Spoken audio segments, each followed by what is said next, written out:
somente crer, somente crer, tudo é possível, somente crer. Creio,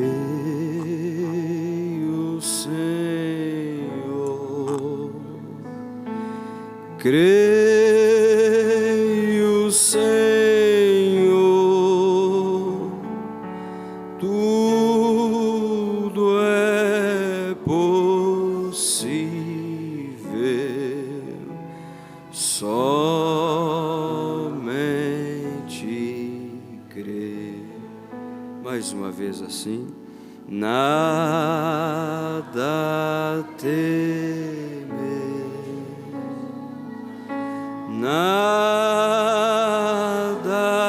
temer, tudo é possível, só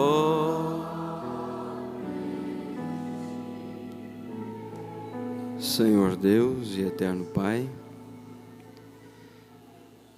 como estamos gratos a Ti, Senhor, nesta noite, pela Sua presença, sabendo que Tu és fiel com a Tua palavra, que o Senhor disse, onde estivesse 2 ou 3 reunidos em Teu nome, o Senhor ali está, Pai. E podemos ver isto materializado nesta noite, Senhor. O Senhor está aqui entre nós, Pai, e eu creio que o Senhor deseja nos abençoar mais do que nós sermos abençoados, Pai.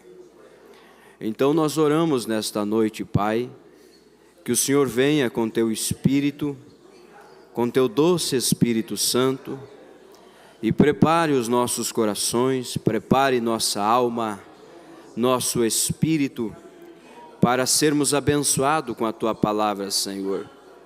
Deus, traga o pão vivo, Senhor Deus, diretamente da glória Shekinah. Queremos nos alimentar, Senhor, estando ali, ó Deus, e sentindo a Tua presença, Pai. Deus querido, tome o controle deste ambiente, Pai. Hinos foram cantados, louvores, ó Pai, foram entoados. Nós Te adoramos, Senhor Deus, na beleza da Tua santidade. Mas nós, por nós mesmos, podemos fazer apenas isto, Pai, e sairmos daqui vazios, mas confiamos totalmente em Ti, ó Deus, que tem o azeite, que tem, ó Pai, aquela unção para derramar sobre nossas vasilhas. Pedimos nesta noite, Pai, que toda a incredulidade seja desfeita, Senhor. Se há alguma coisa obstruindo o canal para a Tua unção descer, para derramar a Tua unção, ó Deus, tire da frente todo espírito contrário, tome o controle de cada coração e cada vida que aqui está. Tome-me, Senhor, em Teu controle, em Tuas mãos. Usa os meus lábios, meu coração, a minha mente, Pai, e expressa o que está em seu coração, e abençoe a Tua noiva, Pai. Em nome do Senhor Jesus Cristo, nós tomamos este ambiente sobre nossa direção, pelo poder do Espírito Santo, Pai, e tome o controle, no nome santo do Senhor Jesus Cristo. Amém e amém. Boa noite, irmãos. Deus continue abençoando a todos, no nome de Jesus. Quero aproveitar vocês que estão de pé e abrir nossas Bíblias em Atos capítulo 2, versículo 42. Atos capítulo 2, verso 42.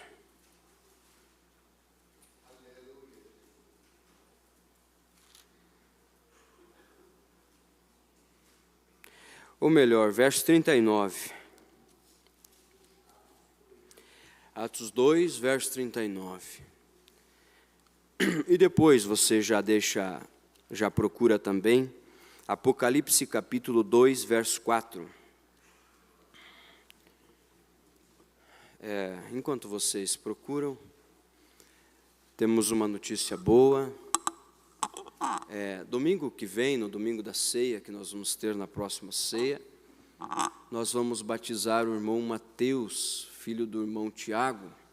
Ele está por aí? Está aí? Ele está pequenininho, né, Mateus? Mas levanta a mão aí que... o irmão Mateus. E também vamos batizar a irmã Karine, filha do irmão Milton. Decidiu se batizar em nome do Senhor Jesus Cristo. Vamos dar uma salva de palmas, irmãos.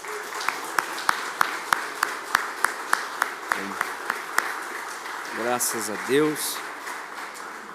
O Mateus, esses dias no final do culto lá, ele estava decidido a se batizar, né? Daí eu perguntei quantos anos ele tinha. Quase 10. Né? Quase 10. Quase 10. Já vou fazer 10, logo, logo. E está decidido e pelo que a gente sabe, não foi forçado pelo pai nem pela mãe, mas veio dele mesmo esse desejo. E eu creio que quando vem um desejo assim é maravilhoso.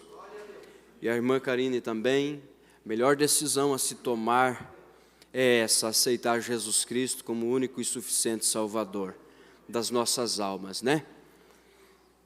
Vamos abrir, então vamos ler nossas Bíblias. Capítulo 2 de Atos, verso 39. A promessa diz respeito a vós, a vossos filhos, a todos os que estão longe e a tantos quantos nosso Deus chamar.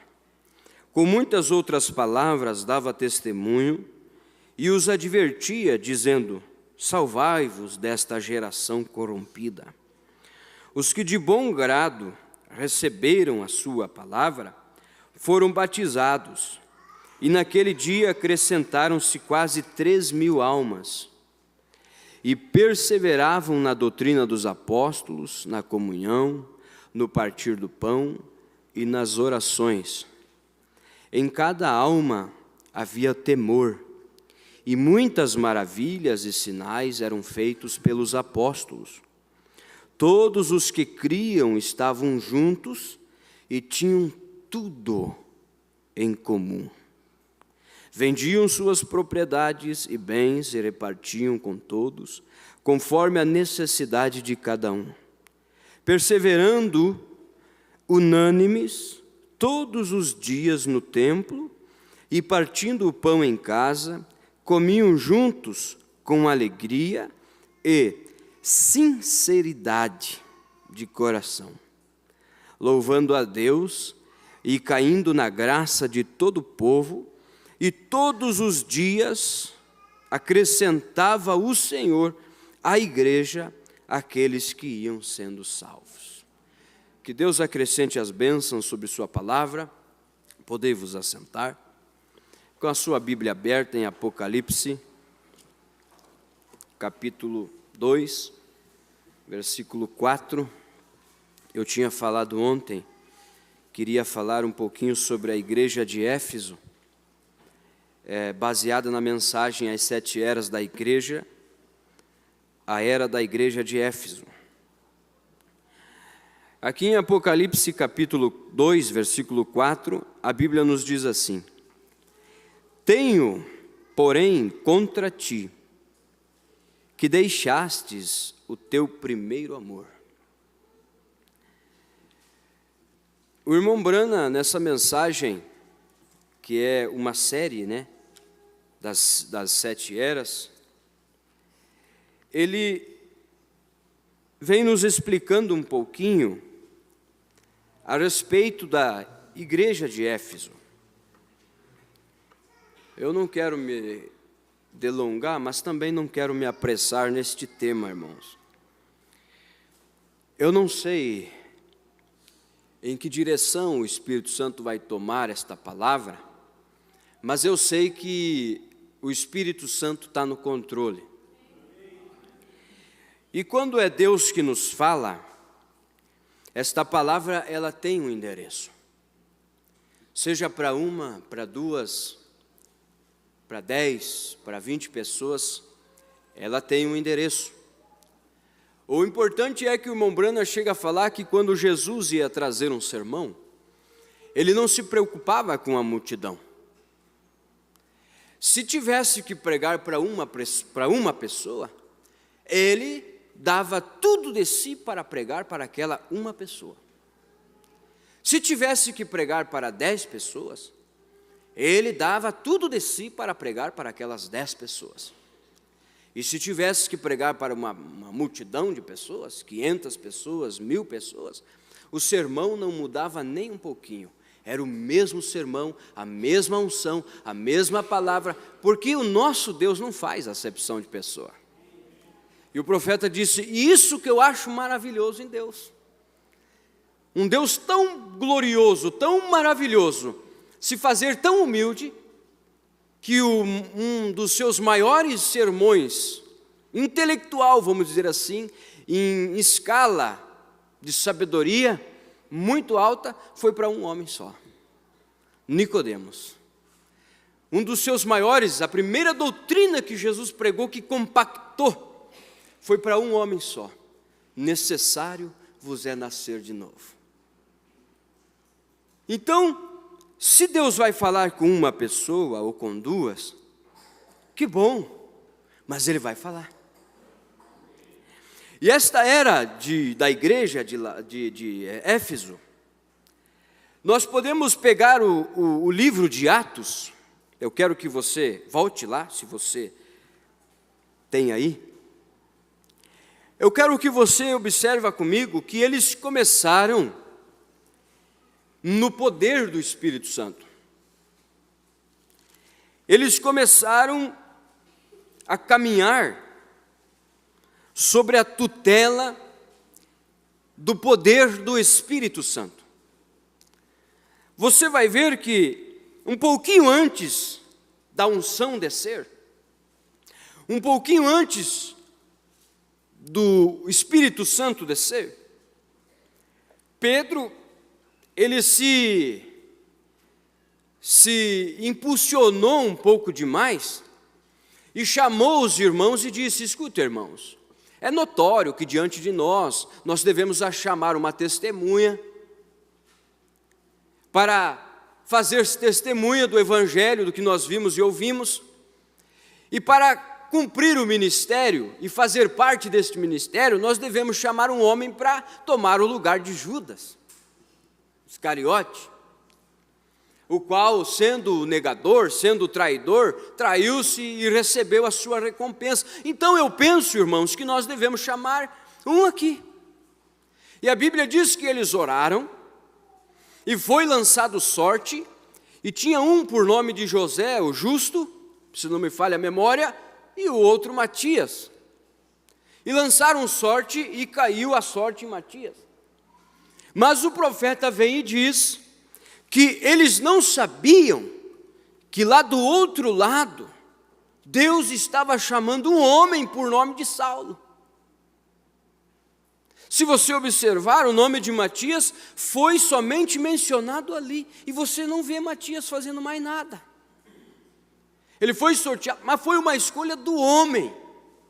Mas o Espírito Santo estava chamando um outro homem para fundamentar o Evangelho. Por isso que quando o homem está sobre a liderança do homem, nós vamos fazer escolhas de homem. Mas sempre devemos ter em mente, igreja, que nós devemos estar sobre a liderança do Espírito Santo.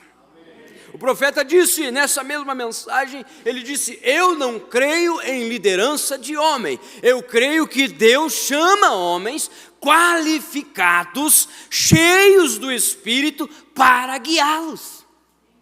E estes homens que são chamados, eles vão direcionar o povo, a igreja, as pessoas, não para uma denominação, não para uma organização, mas eles vão direcionar as pessoas para a palavra.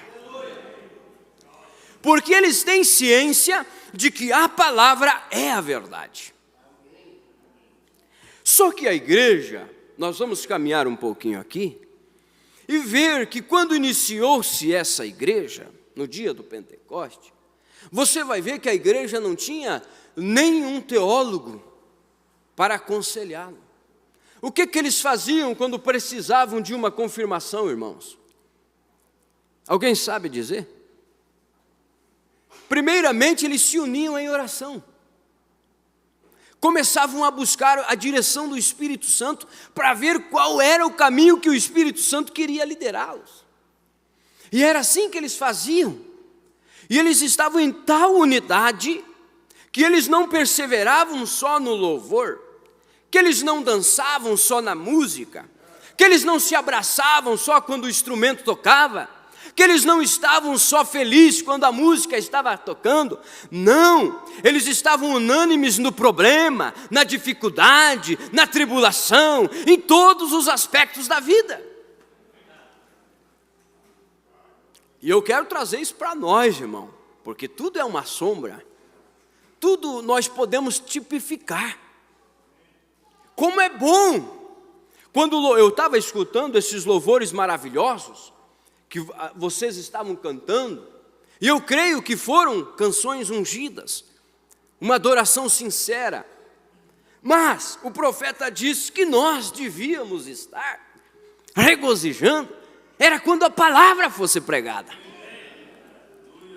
não só quando a música é tocada. E nós estamos observando uma coisa, eu estou observando uma coisa, que nós estamos dançando demais com a bateria, estamos dançando demais com a guitarra, mas quando a palavra da verdade, que tem vida eterna e fala de vida eterna, nós ficamos assim, amém, glória a Deus. Deixa Deus falar, irmão. Se é para ser uma escola dominical, vamos fazer disso uma escola dominical nessa noite.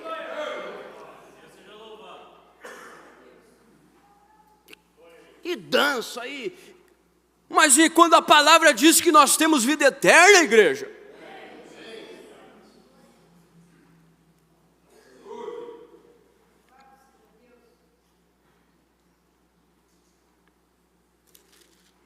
Perseveravam na doutrina dos apóstolos, na comunhão, no partir do pão e nas orações. O que a igreja primitiva tinha, irmãos? Eu marquei aqui, ó, e vou detalhar. Primeira coisa, a igreja primitiva do dia do Pentecostes tinha unidade.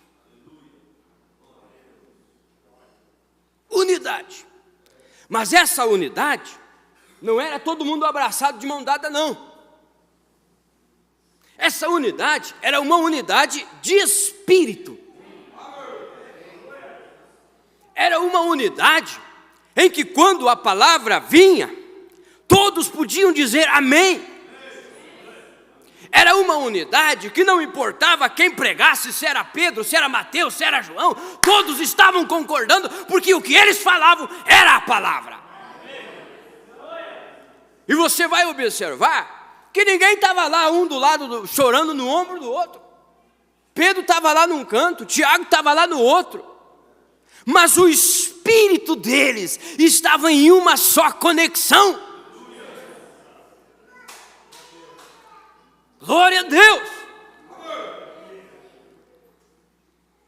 Como é bom, irmãos, você vir e pregar a palavra e aquela pessoa dizer amém, e você sabe que aquele amém vem do coração.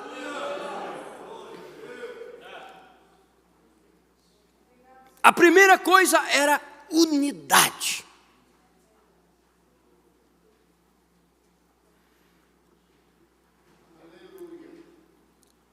Não.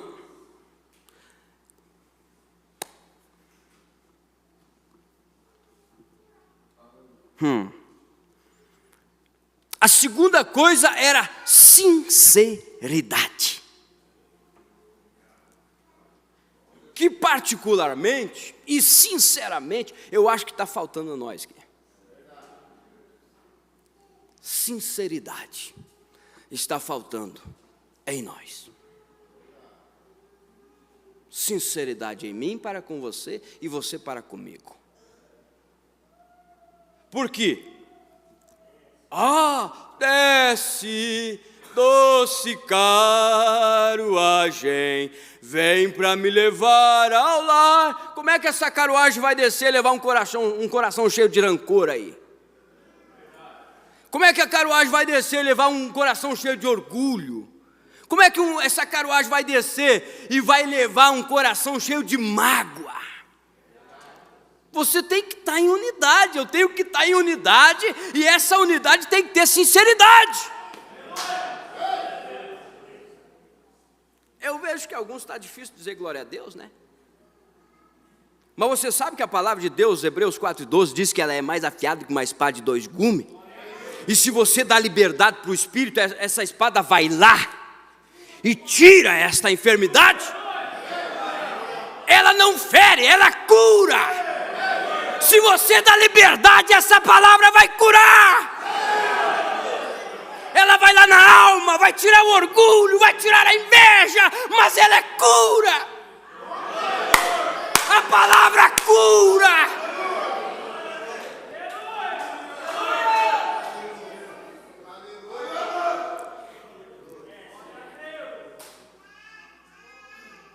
Mesmo que ela seja forte, mesmo que ela seja um pouco rude, mas existe um bálsamo.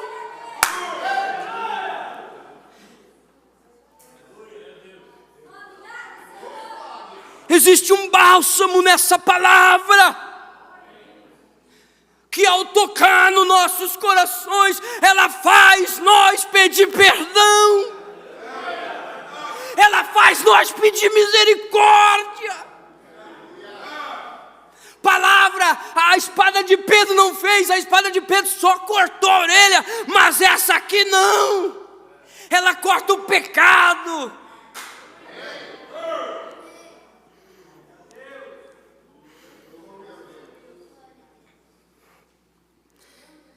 A terceira coisa que a igreja tinha era companheirismo. Só que a gente acha que companheirismo é ir lá na casa de fulano e tomar chimarrão. Não é nada disso. A Bíblia diz, o profeta fala, e busque no seu dicionário, companheirismo é andar 2 juntos em unidade.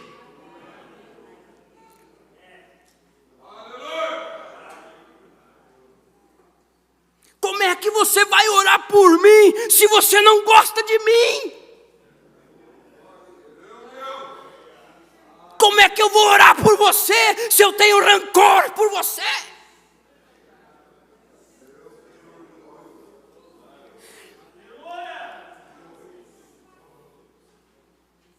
Companheirismo. Nós temos que estar no mesmo barco. É 2 no mesmo barco, remando na mesma direção. Se 2 estiverem no barco e um remar para lá e o outro remar para lá, não vamos sair do lugar. Mas eu te convido nesta noite, vamos começar a remar para o mesmo lugar. E você vai ver que nós vamos se mover para dentro do sobrenatural.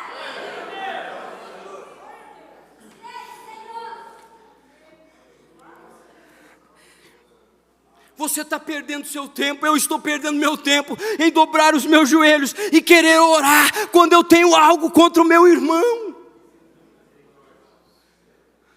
E o problema é que nós estamos calejados de saber essas coisas. O problema é que nós estamos com a mente cauterizada com essas coisas e nós não queremos agir.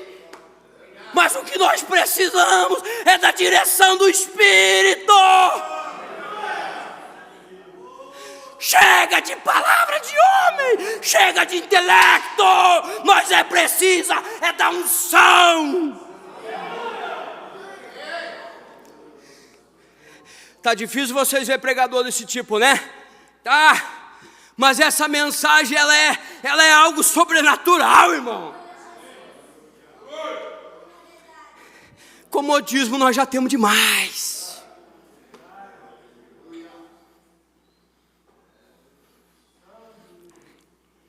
Não perca teu tempo orando se você não consegue perdoar. Primeiro perdoe.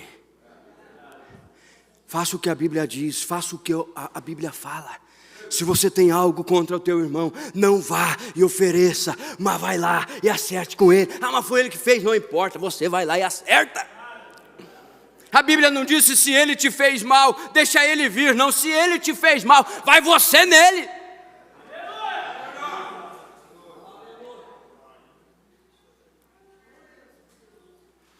A terceira coisa, a quarta coisa que a igreja tinha é amor. É amor. Palavra tão curtinha que está extinta.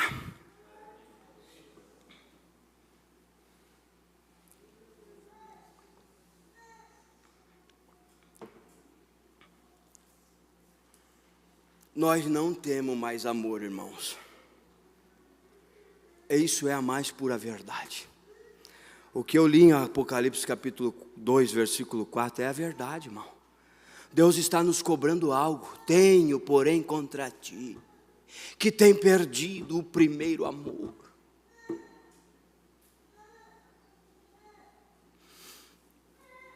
Nós não conseguimos mais nem apertar a mão do irmão. Só porque nós sabemos que ele falou mal de nós. Só porque nós sabemos que ele pensou algo de nós e andou falando coisas que não devia de nós. Aí nós não queremos nem ver o irmão. Quando o profeta vem e nos ensina naquela mensagem, Cristo é o mistério de Deus revelado, ele vem e diz: ó, irmão, não tenha nada contra o irmão, não deixe aquilo impedir você chegar no arrebatamento. Tem pessoas deixando o arrebatamento por causa de tic-tic, por causa de disque-disque. Chega disso, irmãos.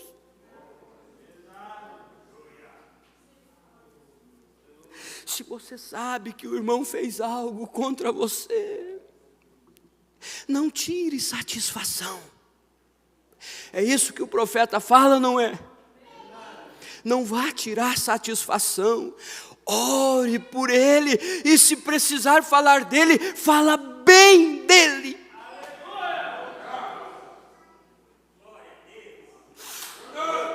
Ô irmão Ariel, tu lembra aquele dia, fulano de tal falou isso e isso de você. Ah, se fosse eu ia fazer. Irmão,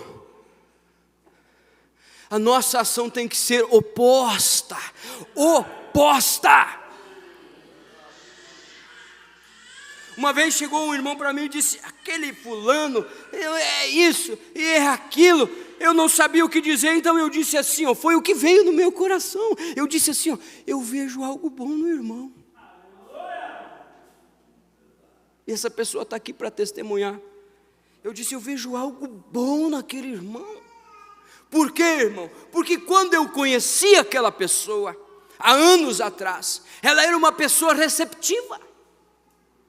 Tinha algo dentro dela que cativava, que abraçava, que beijava. Ósculo santo, para quem não sabe o que é beijar, é ósculo santo na linguagem cristã. Abraçava, chorava junto, dava risada junto. Mas com o passar do tempo foi perdendo aquilo.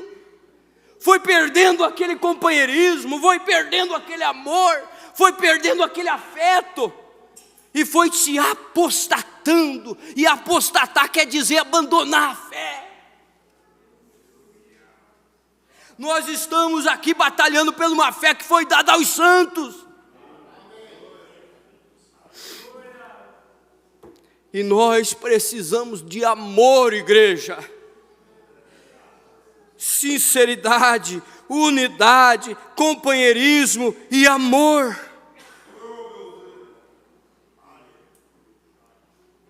Mas Paulo disse, não um amor fingido, nem um amor fabricado, nem um amor personificado, mas tem que ser um amor real, verdadeiro. Porque se você for personificar esse amor, é melhor você dizer que odeia o irmão do que personificar. Porque você dizendo que odeia, você pelo menos está sendo sincero. Pelo menos você está sendo sincero. E um eu te amo, como eu disse uma vez aqui, um eu te amo que não é sincero, é o ódio no estado pacífico.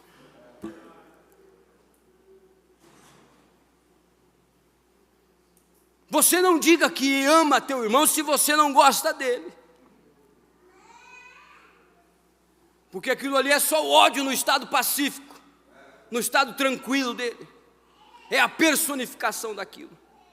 A quinta coisa que a igreja tinha, eles tinham oração. Oração. Pedro ficou preso um dia lá. Atos, capítulo... Ajuda aí, meu irmão. Quando Pedro ficou preso lá e a igreja se ajuntou em oração. Capítulo 7? 6 ou 7? Pedro ficou preso lá por causa do evangelho. E a igreja se uniu em oração. E quando ela começou a orar em favor de Pedro, Deus ouviu a sua oração e mandou um anjo lá, na prisão. E o anjo foi lá e arrebentou as correntes da prisão. E libertou Pedro. Mas aí que está um segredo que eu quero que vocês observem. A igreja se uniu quando o irmão estava preso. A igreja não estava unida só quando o irmão estava dançando junto, lá estava tudo bem, estava tudo tranquilo, né? O irmão está na paz com todo mundo. A igreja não se uniu só para isso, mas quando o irmão estava na tribulação, quando o irmão estava na dificuldade, quando o irmão estava preso, a igreja se uniu. E o problema é que nós não estamos se unindo, irmão. Nós estamos orando para deixar mais preso ainda. Nós estamos orando para deixar aquela pessoa mais presa no pecado, mais presa no complexo, mais presa no erro.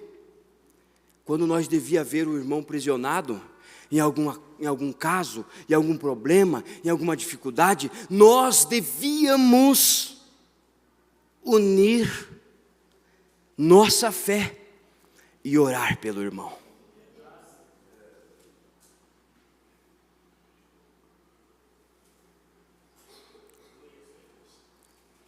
Essa é a sexta coisa que eu vi que a igreja tinha: unidade, sinceridade, companheirismo, amor, oração e mais uma coisa, ou duas, eles tinham comprometimento com a palavra. Eles eram comprometidos 100% com a palavra.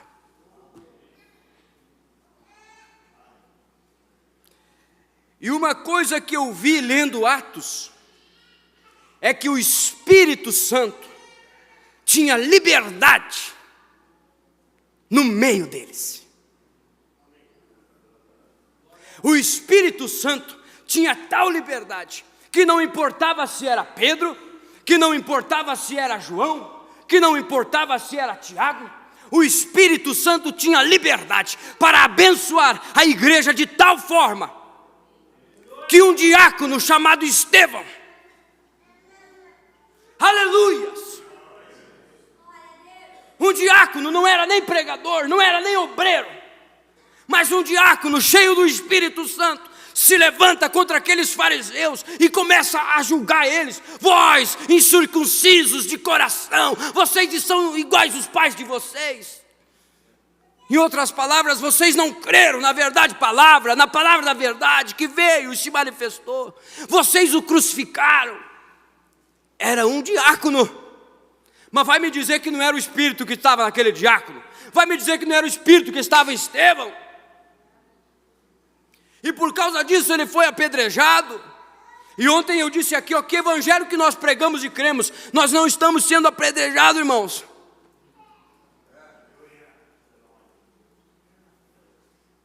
Nós nem sequer temos sendo zombados, como santos roladores. Porque Jesus disse, se o pai de família foi chamado de Beelzebu, aqueles que me seguem serão piores, chamados piores. Mas nós não temos sendo chamados. E é aí que nós devíamos se preocupar, irmãos. Nós não temos sendo perseguidos, é aí que nós devemos nos preocupar. Por quê? Por que eu não estou sendo seguido? Você quer ser seguido, Ariel? Não, eu não quero ser seguido. Mas eu sei que se me colocar do lado da palavra, eu sei que Satanás não vai gostar disso. Porque quando eles estavam ali pregando o evangelho, e quando Pedro e João se colocaram lá na Porta Formosa, preste uma atenção, enquanto eles estavam batizando pessoas, enquanto eles estavam pregando o evangelho, Satanás estava quietinho no cantinho dele lá, bem quietinho, bem tranquilo, 3.000 almas sendo batizadas e o Satanás sentado lá na poltrona, 5.000 almas aceitando o evangelho lá na sinagoga, e Satanás quietinho. Mas quando Pedro e João chegam na Porta Formosa e vê um homem que jazia 40 anos ali, aleijado, quando eles chegam ali na Porta Formosa e olham para ele, deixa eu abrir um parênteses aqui, explicar isso aqui antes de entrar aqui. Aquele homem estava pedindo o quê? Esmola. 40 anos pedindo esmola. Quase 40 anos, 37 anos, né? É mais ou menos isso? Pedindo esmola, moeda. Quando Pedro e João fixaram os olhos nele, o que eles viram, irmãos? Eles viram que aquilo que ele estava pedindo não era o que ele precisava. Pedro e João olharam para ele e viram que a necessidade não era moeda. Irmãos, a nossa necessidade não é carro novo, não é casa nova, não é dinheiro. A nossa necessidade é outra necessidade.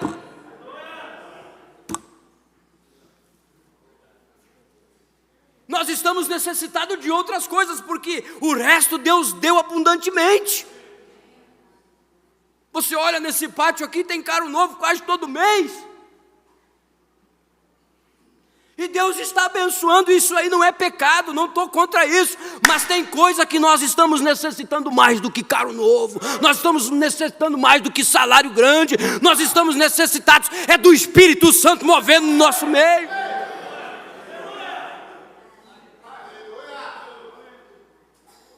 Carro novo é bom, casa nova é boa, dinheiro bastante é bom, tudo é bom. Mas há uma necessidade em nós, igreja. E quando eu falo nós, eu me incluo junto com vocês, porque eu também sou igreja.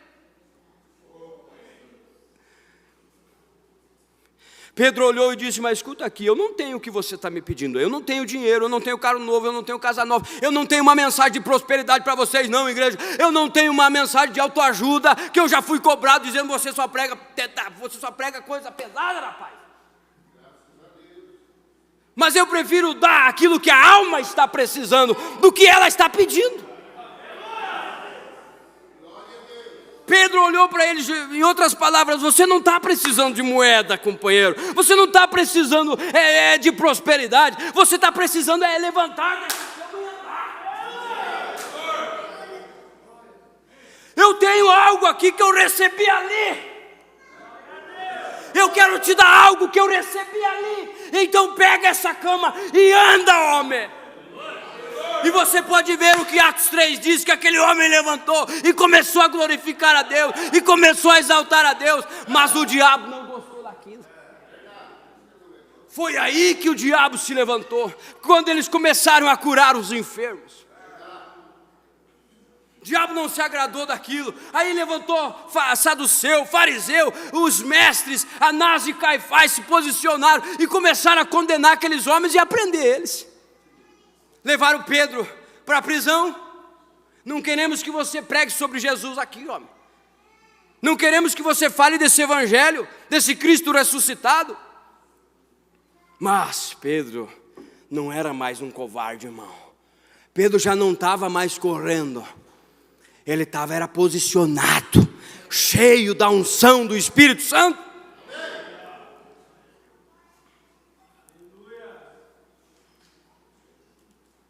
E é isso, igreja. Chega de sermãozinhos de prosperidade. Pelo amor de Deus, irmãos. Esse negócio de coach, palestrantes coaches, de autoajuda, de trazer fábulas, Fábulas é quadros imaginários feitos pelo homem. Montar um quadrinho é como essa imagem. E a pessoa coloca a tua vida nessa imagem, só que a tua vida não está nessa imagem. Nós temos que voltar à realidade. A nossa vida precisa de uma experiência e não de uma paisagem. Esses coaches estão pintando um foguinho aqui na parede e estão dizendo, venha se esquentar, mas quando você se aproxima, você não tem fogo que te esquenta. Mas chega perto de um Pedro, chega perto de um Paulo, chega perto de um Tiago, eles não têm quadro pintado, eles têm a experiência.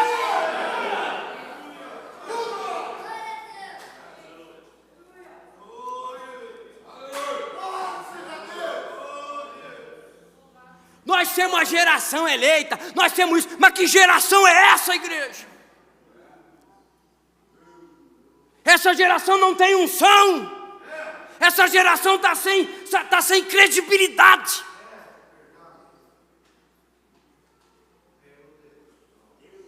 Sem credibilidade.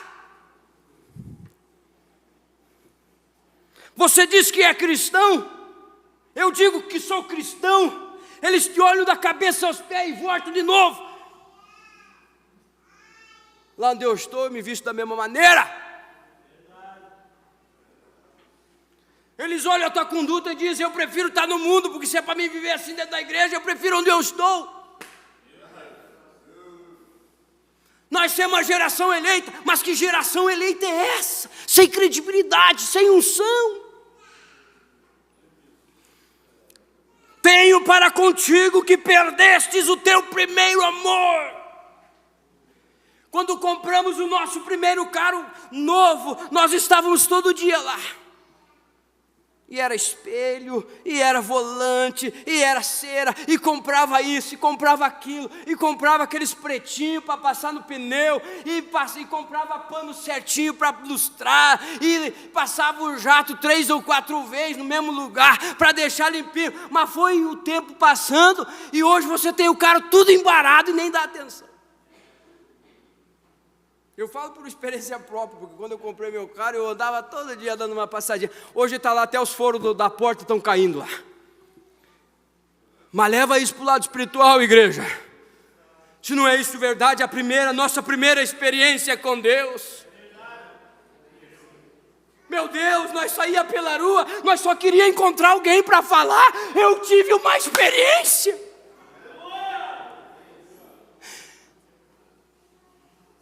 A tua primeira experiência, você saía dizendo, eu sou um cristão. Você não tinha vergonha de falar aquilo.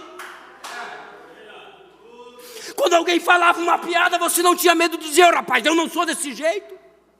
Hoje temos vergonha de nos posicionar. Desculpa, irmãos, eu estou com gripe, mas... Esses dias fomos na pizzaria com alguns irmãos e os irmãos começaram a usar a escritura para a piada. Eu fui obrigado a dizer, irmãos, parem com isso, que isso não é bom.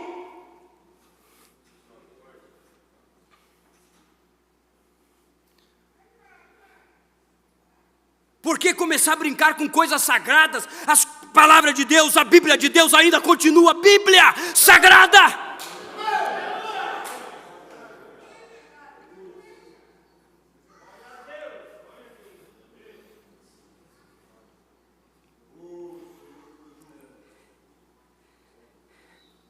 Mas o profeta fala nessa mensagem que um espírito começou, sorateiro, e inconscientemente, sem as pessoas verem, começou a infiltrar no meio da igreja.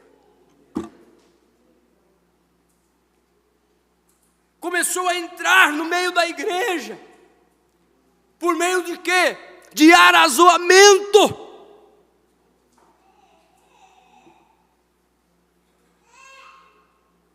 E começaram a fazer questões, irmão Mateus. Eu acho. Esse eu acho tem que acabar. Esse espírito entrou ali e começou a dizer, eu acho que nós devia fazer isso.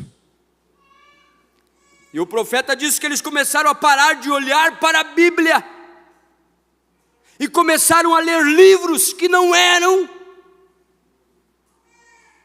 coerentes para trazer diante do povo.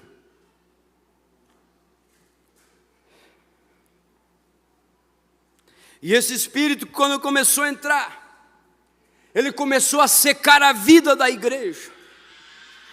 Quem já leu aquela mensagem, a restauração da árvore noiva?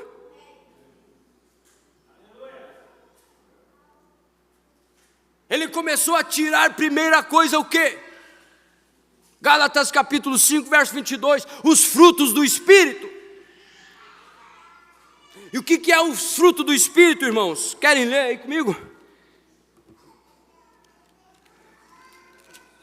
Quero ler rapidinho aqui.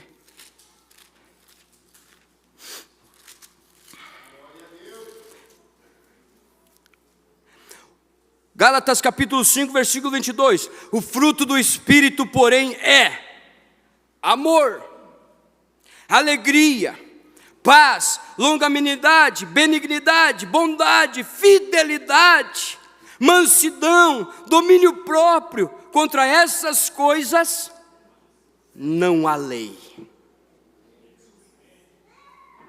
Olha onde o diabo estava atingindo, irmãos. O diabo não estava atingindo os corpos físicos deles, não. O diabo não estava atingindo em uma confusão, não. O diabo começou a chegar sorrateiro e tirar os frutos. Uma pequena sementinha de discrepância entre mim e o Mateus. Um exemplo, Mateus. E uma sementinha aqui, e uma sementinha lá, e outra cá, e aquelas sementinhas começaram a germinar. E daqui a pouco aquela árvore que estava bonita com os frutos, já logo estava bichada aos frutos. E o fruto se foi, o amor acabou. E aí vocês sabem, começou a atingir o companheirismo, começou a atingir as folhas. Leia a mensagem, a restauração da árvore noiva, o profeta ensina. Começou a atingir a casca, até que chegou na seiva, onde estava o Espírito Santo, e começou a tirar.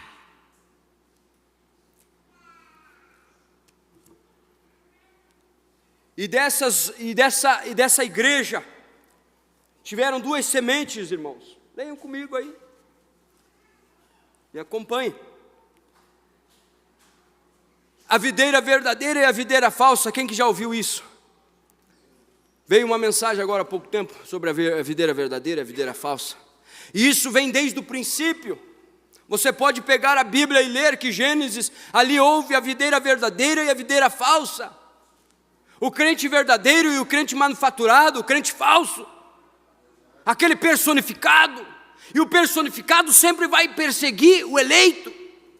Sempre vai tentar matar o eleito, sempre vai perseguir aquele irmão ou aquela irmã, porque foi assim com Caim e Abel. Caim não se agradou da oferta, ou melhor, do que Deus tinha recebido a oferta de Abel, e endureceu. A Bíblia diz ali, não endureceu. E caiu-se o seu semblante, porque a inveja caiu no coração, porque Deus tinha aceito a oferta de Abel. Mas Deus foi tão sincero, tão amoroso para com Caim, que disse: se você não fizeres o mesmo, não será aceito. Eu creio que se Caim tivesse sido sincero, mas não havia sinceridade no filho do diabo, não tem sinceridade no coração de Satanás, só tem inveja, só tem orgulho. Por causa da inveja, ele foi lá e matou Abel. O problema de tudo é que ele abraçou Abel antes de matar, você sabe? Quem sabe? Ele abraçou Abel e disse: vamos dar uma volta no campo aí. Tem que se cuidar com esses abraços aí, irmão. Vamos dar uma voltinha no campo aí. Chegou lá, quando Abel virou as costas para ele, ele apunhalou pelas costas. Nós temos um ditado gaúcho que diz: homem que apunhala pelas costas não é homem, né? Nem para isso não teve caráter, para enfrentar cara a cara. Esperou o irmão virar as costas, esperou o irmão cair, esperou acontecer alguma coisa para o irmão, para depois, Sejam espirituais, irmãos. Uma dessas árvores era falsa, a outra era verdadeira. Uma amava a palavra de Deus, a outra fazia de tudo para deslocá-la. Você ama a palavra de Deus, irmãos? Quantos aqui amam a palavra de Deus? Mesmo que ela seja cortante, mesmo que seja forte, mesmo que às vezes fira. Amém? Mesmo que fira, irmãos, mas ela ferindo, ela tem a cura, ela tem a libertação. Eles começaram a se envolver, não os primitivos, mas o profeta disse que a era durou 120 anos, foi isso. Só que nesses 120 anos, teve outras gerações que vieram. E a segunda geração já estava com o fogo um pouquinho menos do que a primeira. Eles já estavam um pouco menos revigorados do que João, do que Pedro, do que Tiago. Aí veio a terceira geração, disse o profeta, que as cinzas já estavam sobre as brasas. Já não se ouvia mais o fogo, já não se via nem as brasas, quem dirá o fogo. E disse o profeta, então quando veio a quarta geração, acabou tudo. Só tinha uma fumacinha lá. E eu penso, irmãos, faz quanto tempo que nós estamos na mensagem? E nós sabemos como foi começado esse evangelho aqui no Brasil. Quantas gerações se passaram de lá até aqui? Que geração nós temos? Naquela primitiva ou naquela que as cinzas já estão por cima da brasa? Ou aquela que só está saindo fumaça? Que geração eu tenho lá dentro de casa? A falta de oração, falta de jejum. Eu um dia fiquei envergonhado ouvindo o irmão Mário ali dizer para mim, ele disse, eu jejuo muito pouco. Eu disse, quanto tempo, irmão? Eu jejuo 3 vezes por semana e oro todo dia, às 9 horas da manhã e às 3 horas da tarde. E de madrugada, verdade. E às 3 horas da madrugada está de pé orando. E eu parei e comecei a me analisar, eu pensei, meu Deus, eu preciso de um reavivamento. Agora eu peço para você, você não precisa de um reavivamento também, irmãos? O profeta disse, nós precisamos voltar ao Pentecostes, onde as pessoas passavam a noite inteirinha orando. Noite inteirinha, meu Deus. Quanto tempo nós passamos orando? E olha o que eles passaram, igreja. Leia aquele livro lá, o livro de mártires, dos mártires. Veja o que eles passaram. Homens que eram amarrados em aqueles canos de... Como é que é lá, irmão Adão? Da caldeira.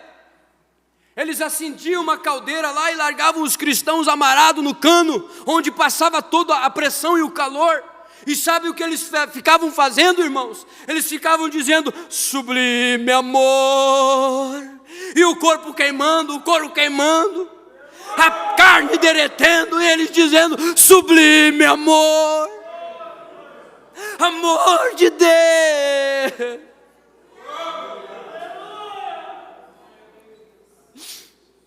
Mas nós não estamos mais nesse nível. Nós passamos longe desse nível. Nós estamos num nível de que se dá uma dor nas costas, nós reclamamos. Se as portas se fecham, nós reclamamos.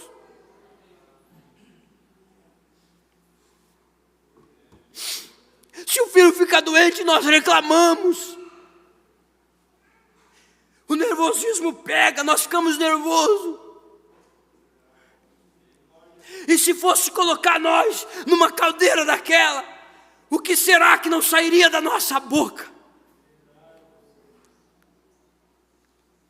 Nós não passemos nem 1% do que aqueles irmãos passaram, irmão.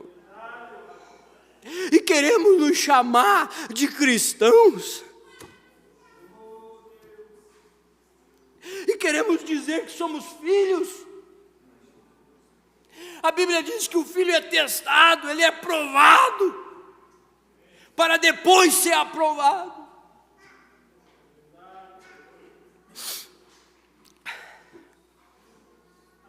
Mas nós deitemos de barriga para cima, de barriga para baixo, nem sequer agradecemos.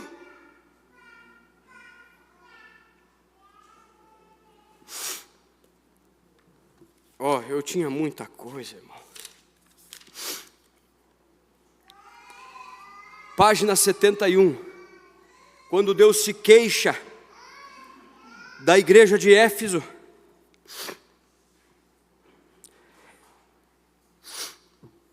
Ele primeiro dá louvor para a igreja.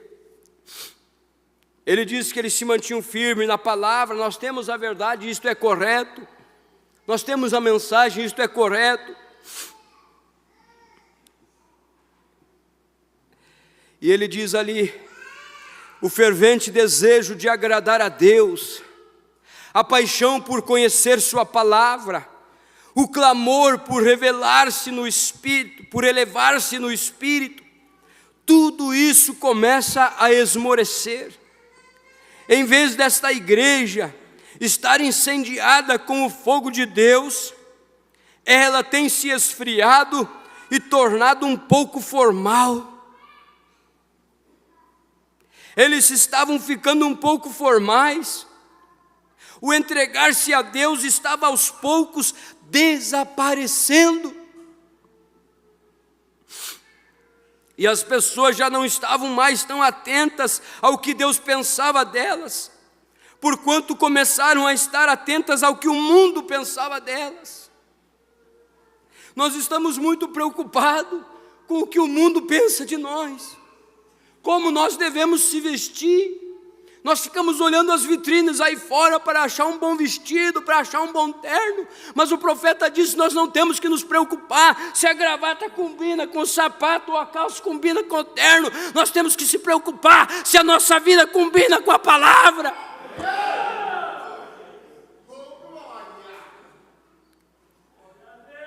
Igreja, nós temos demais. Demais. Deus deu demais, por isso que nós não estamos valorizando. O Elisandro teve uma experiência ontem, não teve, irmão Elisandro? Do rapazinho lá, um jovenzinho lá correndo de cuequinha, quando viu ele chegando lá, correu lá buscar um calção que estava pendurado na cerca, porque eu acredito que era o único calção que ele tinha. E para respeitar os irmãos que estavam chegando, ele foi lá e vestiu o calçãozinho que estava pendurado na cerca lá. Mas enquanto o calção estava secando, ele estava correndo de cuequinha lá pelo chão. E as nossas crianças sentam na mesa e sentam reclamando. Nós mesmos sentamos na mesa e sentamos reclamando. Porque nós temos demais. E não é diferente com a coisa espiritual. Vai lá para os países da África e veja o que eles estão fazendo com essa mensagem. Veja o que cada um, quando pega uma mensagem, o que eles fazem. Se você pegar a mensagem de um deles, está do começo ao fim rabiscada e toda cheia de marca, porque eles leem a mensagem. Mas eu aposto, não sou de apostar, mas eu creio que se eu entrar na casa de um lar aí, que se chama cristão, tem mensagens que nem foram abertas para ver o título da mensagem. Está lá intacta, só tem pó em cima, porque nós temos demais. Mas vai chegar um momento, igreja, em que essas portas serão fechadas, e como eu disse ontem, só vai ter pizzarias abertas.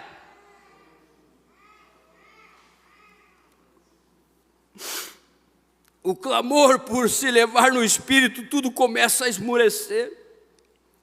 Aqueles altares na família acabou. Eu fui criado num lar, igreja, que nós tínhamos culto todos os santos dias.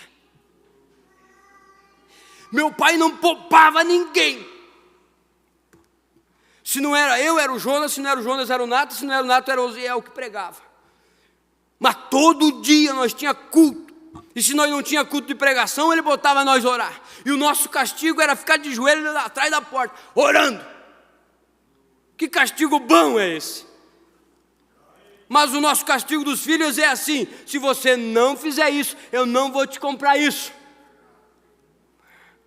Nós estamos estragando nossos filhos. É nós mesmos.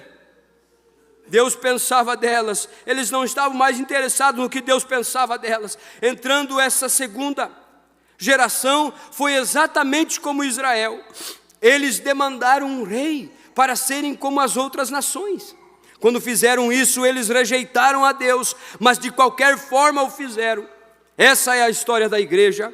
Quando ela pensa mais em se conformar ao mundo, em vez de se conformar a Deus, não demora muito até você vê-los parar de fazer coisas que costumavam fazer e começar a fazer coisas que não faziam inicialmente. O que você não fazia inicialmente? O que eu não fazia inicialmente? Eu não deixava um dia de orar. Eu orava todo dia. Eu li a Bíblia todo dia. Mas hoje não estou fazendo mais isso.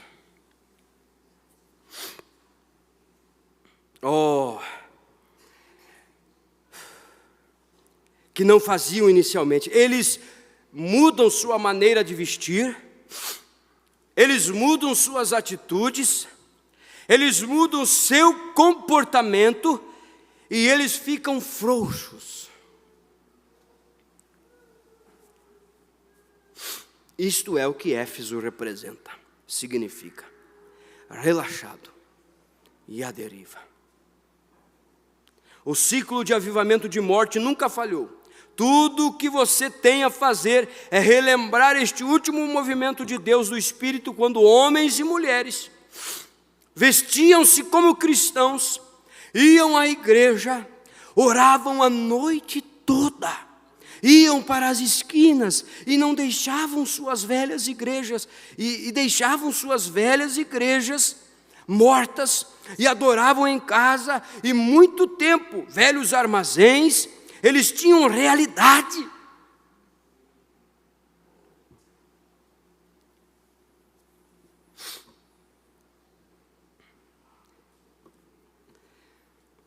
Eles tinham a coisa real.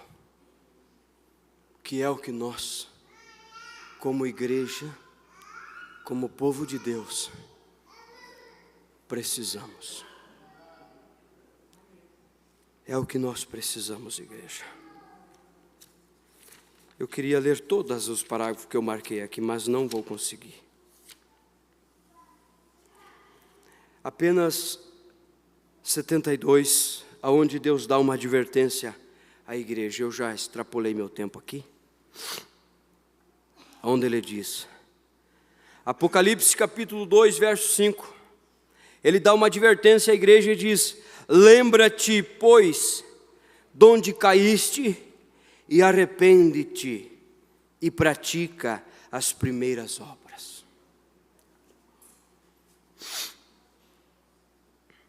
E Deus lhes diz para se lembrarem. Evidentemente algo tinha deixado suas mentes. Eles tinham esquecido de algo.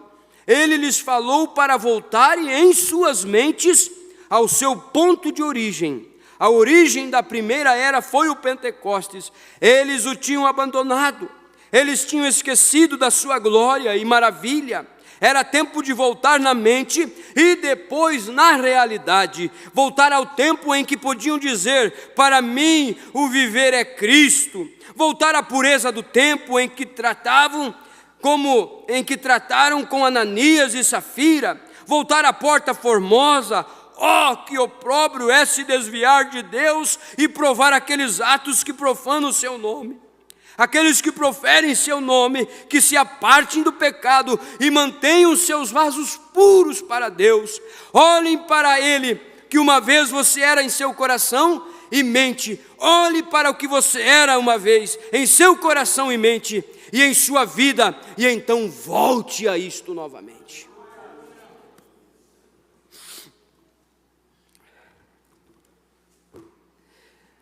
Voltando para trás.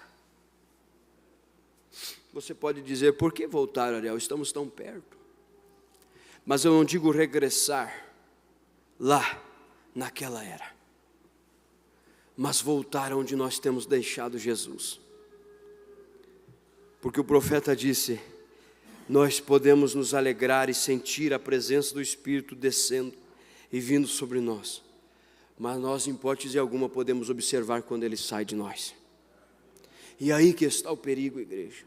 O profeta disse que nós podemos estar caminhando sozinhos, como aqueles homens que estavam indo com Josafá e Jorão, caminhando 7 dias, sozinhos, subindo a montanha. Quando eles chegaram lá em cima, eles foram descobrir que eles estavam sem Deus. E quem quer chegar lá do outro lado e descobrir que está sem Deus? Você imaginou, irmão, você caminhar aqui nesse evangelho e chegar lá e ouvir a mensagem: apartai-vos de mim, praticadores de iniquidade.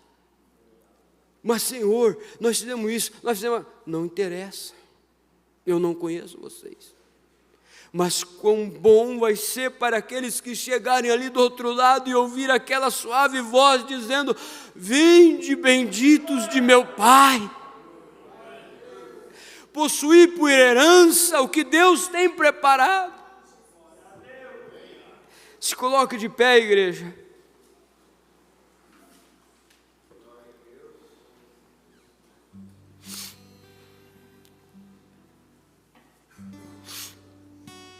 Por muito tempo, igreja, eu tenho observado algo aqui no nosso meio. Temos levado as coisas de Deus para o lado emocional. Temos nos emocionado, temos chorado. E isso é bom, não estou dizendo que não.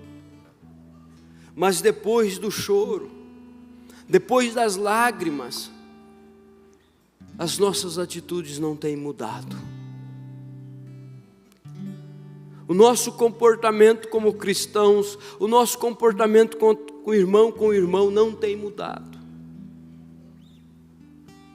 Então eu tenho observado isto, que chorar não adiantou. Não estou dizendo que tudo foi emoção. Não estou generalizando que todos choraram com emoção. Mas estou dizendo uma coisa: se você ainda continua com aquele temperamento forte, se você ainda continua tendo desejo daquela coisa errada, você jovem continua ainda praticando essas vulgaridades, você jovem continua ainda assistindo essas pornografias, aquele choro foi só emoção.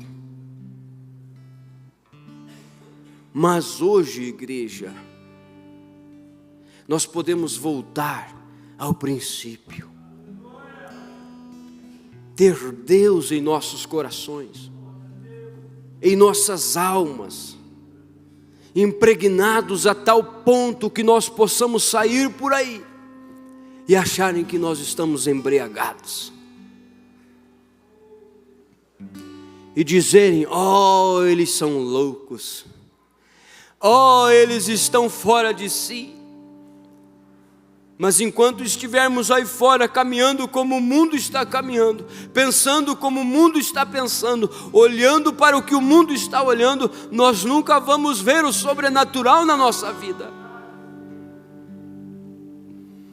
Volte em sua mente, em seu coração, desde o princípio da sua primeira experiência, e veja que aos poucos aquele fogo foi se apagando.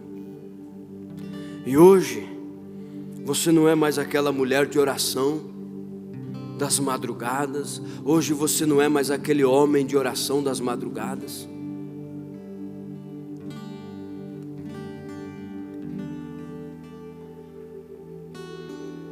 Mas Deus diz ali em Apocalipse: lembre-te de onde caíste e arrepende-te, pois tem um bálsamo que pode sarar as tuas feridas.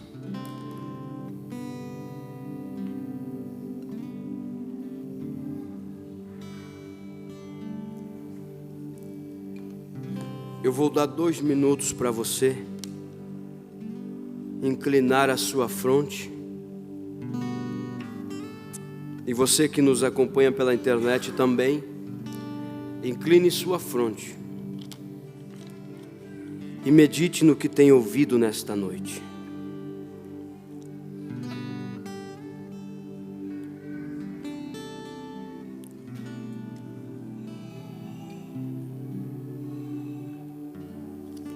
Se você quer dizer: Senhor,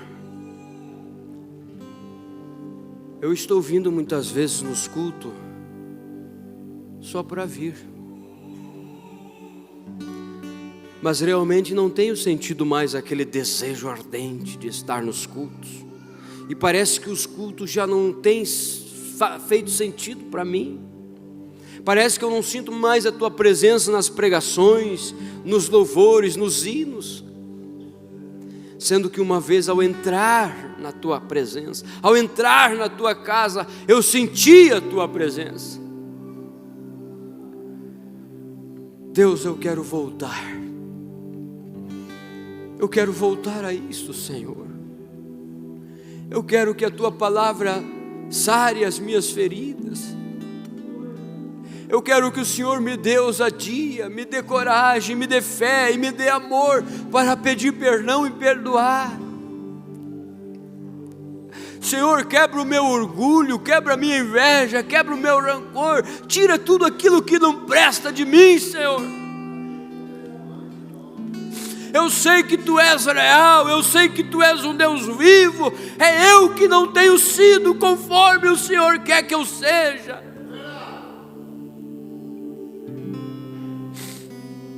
Se você der liberdade, irmãos, se você entrar nesta unidade, eu sei que o Espírito Santo de Deus pode mover do púlpito a porta do zelador. Porque o desejo meu é ser restaurado também, é voltar ao primeiro amor. Parar de pensar essas coisas ruins dos irmãos, das irmãs. Alimentar esses pensamentos, alimentar estas críticas. Você só está olhando para o problema e está esquecendo que tem um grande Deus pela frente.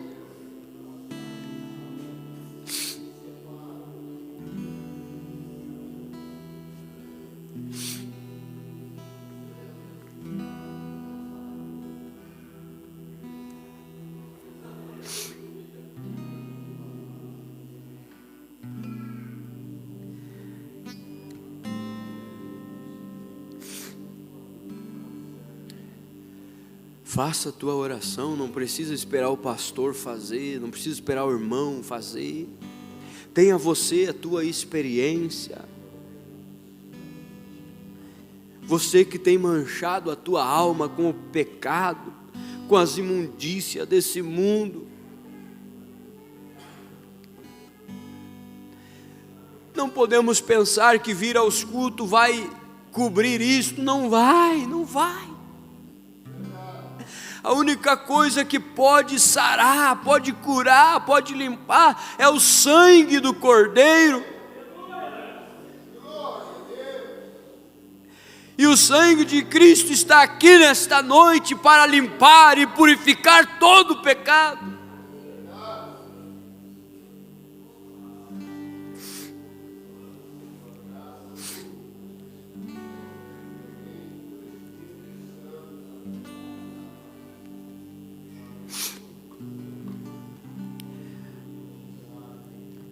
E se você tem que pedir perdão para a esposa,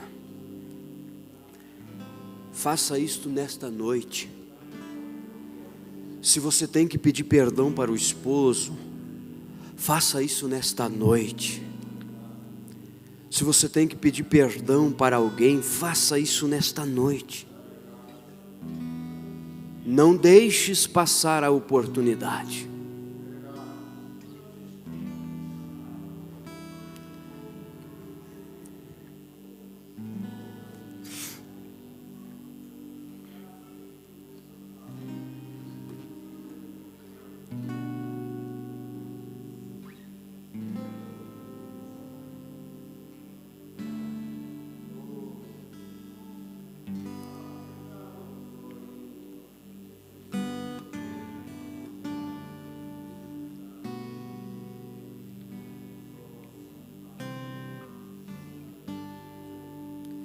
Diante de tudo o que escutamos, igreja, diante de tudo o que foi falado,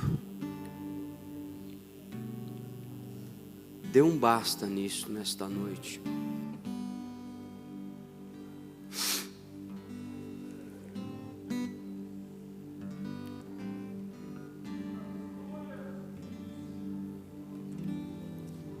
Quem foi? Quem foi que os meus pecados perdoou? Foi Jesus, foi Jesus que os meus pecados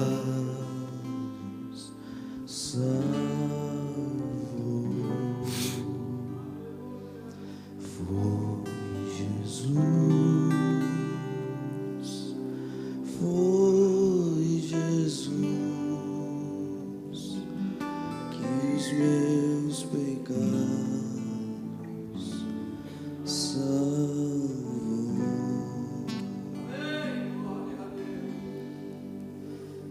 Você o ama, irmão? Você ama esse Deus? Você realmente ama esse Deus? Eu não sei, mas Deus está aqui, irmãos. Eu não sei por que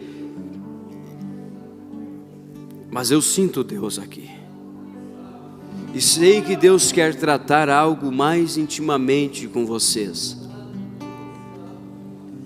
E sei que nós precisamos estar mais próximo de Deus.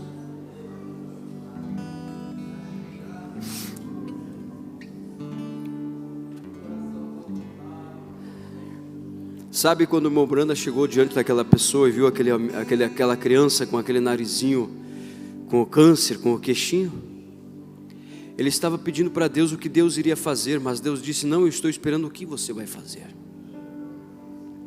Agora, diante dessa situação, você fale para Deus, conte para Deus qual é o teu problema. Diga: Senhor, eu tenho falha aqui, eu tenho fraqueza aqui, Senhor, eu peco aqui, Senhor, este é o meu elo fraco. E às vezes a gente quer esperar o que Deus vai fazer, mas na verdade Deus está esperando o que nós vamos fazer.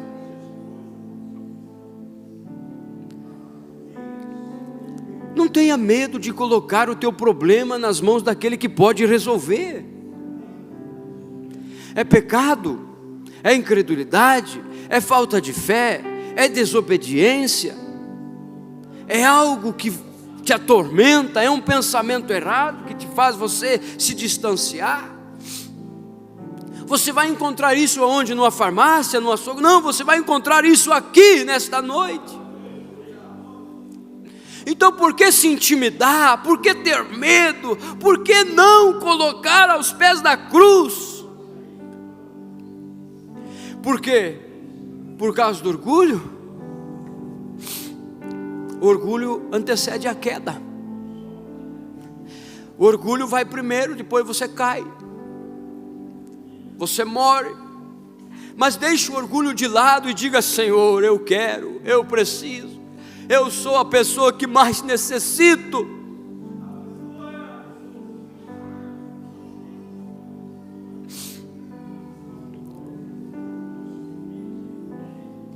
Se você desejar abraçar tua esposa, abraçar teu esposo, abraçar tua família, faça isso.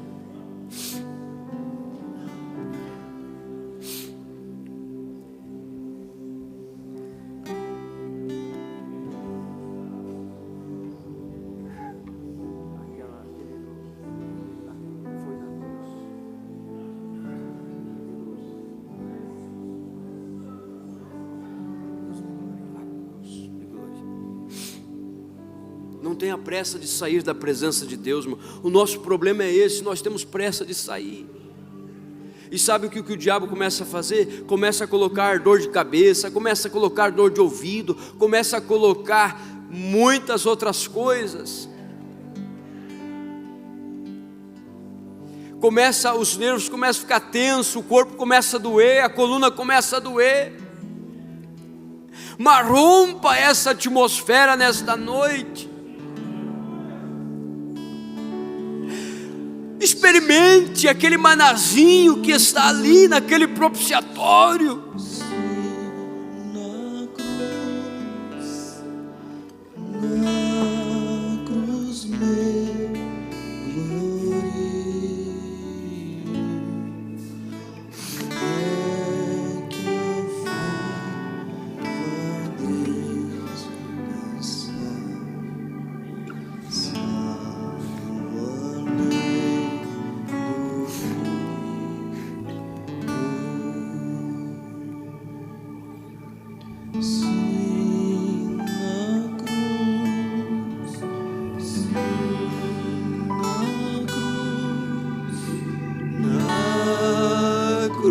Me glorio até que ao fim a descansar, salvo além do rio.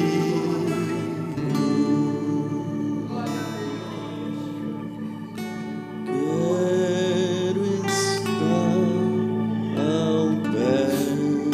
da cruz. Largue aos pés da cruz. Que rica fonte é esta, onde toda a pressão, toda a angústia, toda a preocupação, tudo aquilo que te tira o sono, você pode largar aos pés da cruz nesta noite. Jovens, as tuas ansiedades, largue aos pés da cruz. Você, casal que está com dificuldade no lar, discussões têm tomado lugar, problemas têm tomado lugar, largue ao pé da cruz.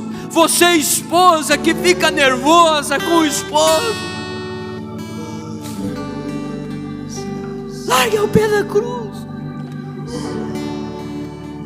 Se tem alguém que pode tirar esse temperamento forte, se tem alguém que pode tirar esta natureza forte, Ele está aqui nesta noite.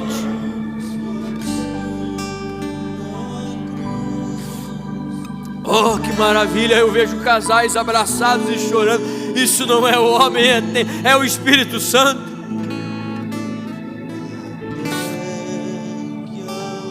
Casais que estão dificultosos, que estão com problema, o homem não consegue perdoar, a mulher não consegue se humilhar.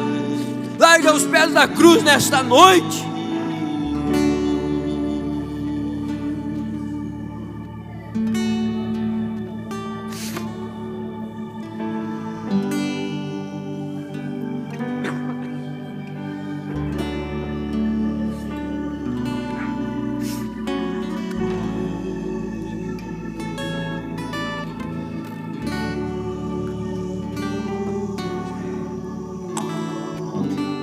Glória a Deus. Temos alguém aqui no altar. nós vamos orar por ele. Se tiver alguém que sentir no coração e deseja largar aqui, o altar está aberto.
Há muitas necessidades aqui, irmãos.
regressar ao caminho, volver às primeiras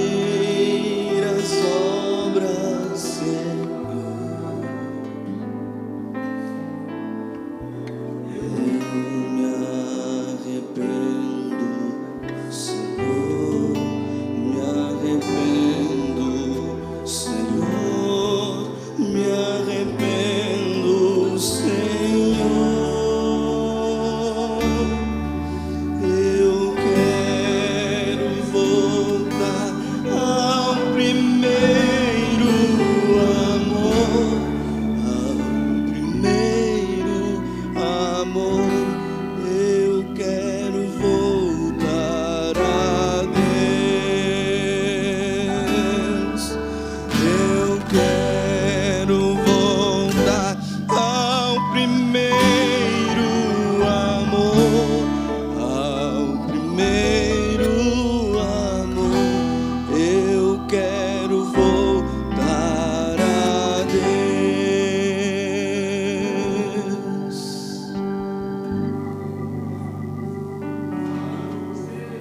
Glória a Deus. Oração em favor de Paulo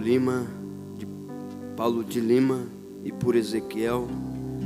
Oração em favor do irmão Milton, irmã Ingrid, Eloá, Grazi e William. Oração em favor de Luiz Pieniak, Marisa Pieniak e por João, que está com depressão. Oração em favor do irmão André Vargas, que está de aniversário. Vamos orar. O que é isso aqui? Senhor Deus, eterno e amado Pai, nós sentimos a Tua presença no nosso meio nesta noite, Senhor, e vemos aonde está a necessidade, Pai. Te adoramos, Senhor, por ter coroado esta reunião com a presença do Teu Espírito, porque é isso que nos anima, Senhor. É a Tua presença. Não é nós, não é eu, não é nenhum de nós, Pai, mas é o Teu Espírito, Senhor. E oramos, Senhor Deus, por estes pedidos que estão aqui neste caderno, por estas pessoas, pelo irmão Milton e estes nomes que foram escritos, pela irmã Ingrid, por este homem chamado João que está com depressão. Nós repreendemos todo mal, repreendemos toda enfermidade, e todo espírito maléfico seja desfeito pelo poder que há no nome do Senhor Jesus Cristo, e que eles sejam libertos e abençoados para a honra e a glória do teu nome, Senhor. Também oramos pelo irmão André, ó Deus, que está fazendo mais um ano de vida, completando mais um ano de vida. Abençoa teu filho, Pai, dando graça, força, vigor e mais do teu Espírito Santo, Senhor. É em nome do Senhor Jesus Cristo, assim oramos e te agradecemos desde já. Muito obrigado, Senhor. Muito obrigado. Amém, Senhor Deus. Oliva Salete está nos acompanhando de Bertioga, Luciano Tomazeski, Barão de Cotegipe, Creneci, Constantina, e também temos conexão lá de Chapecó. Bertioga, Barão de Cotegipe, Constantina e Chapecó. Deus vos abençoe no nome santo do Senhor Jesus, a todos os irmãos que nos acompanham, e vocês também, irmãos. Tenham uma boa semana de trabalho, e que Deus seja com vocês em tudo o que vocês fizerem. Shalom a todos no nome de Jesus. Vão em paz.